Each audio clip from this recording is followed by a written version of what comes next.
Welcome to another Caristix Pinpoint how-to video.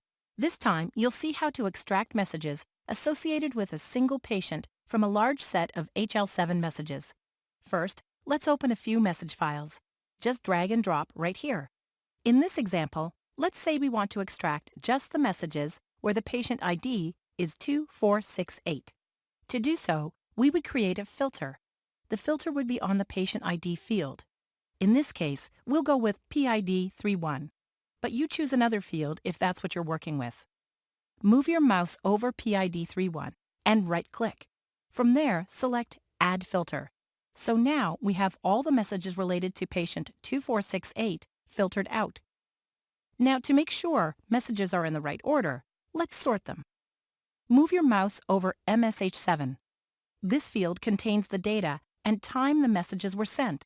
Right-click and select Add Sort.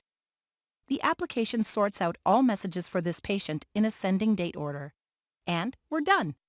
All we have to do now is save them in a new file. So right-click in the message area, select Save Messages, and select where to store your new file. This ends the Extract Patient Messages how-to video. If you have any questions, feel free to contact us. We love questions and feedback. Thanks for watching.